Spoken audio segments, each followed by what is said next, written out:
She was only 18 when her own father pointed to the door and said, "If you walk out tonight, don't ever come back." And he meant it.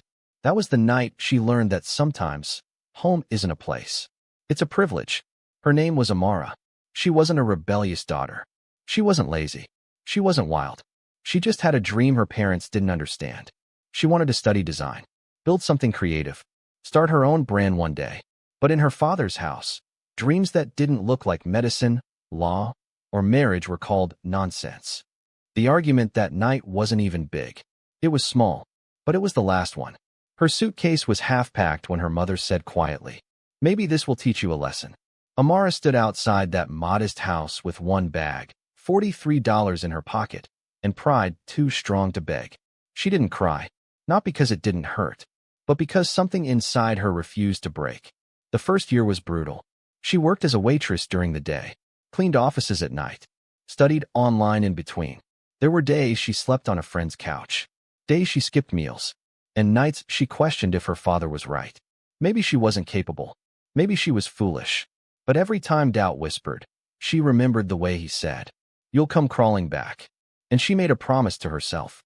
If she ever returned, it wouldn't be crawling. It would be standing. 3 years later, she got her first big opportunity. A small business owner noticed her design work online and hired her for branding. That one job led to another, then referrals, then contracts. She didn't become rich overnight. She built slowly, carefully, relentlessly. By 26, she had her own creative agency.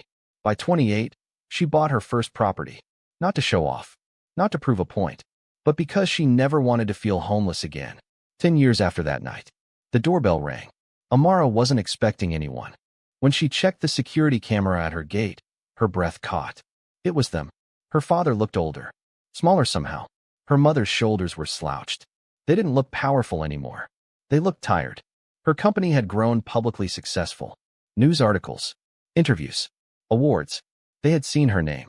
And now, after her father's business collapsed and debt swallowed everything, they had nowhere to go. The same daughter they told to leave was the only person left who could help them. Her hands trembled slightly as she walked to the gate. 10 years of silence stood between them. Her father couldn't even look her in the eyes at first. "We made mistakes," he said quietly. "We were wrong." It wasn't dramatic. It wasn't loud. It was heavy. Her mother whispered, "Please." This was the moment she had imagined for years. The power had shifted.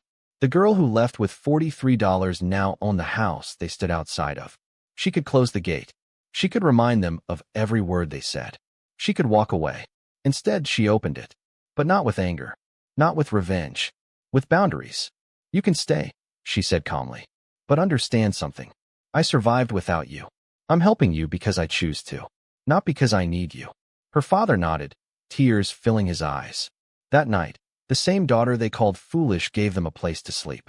Not because she forgot, but because she refused to become the bitterness they gave her. Sometimes success isn't about proving people wrong. It's about proving to yourself that their rejection never defined you. And sometimes, the best revenge isn't revenge at all. It's growth.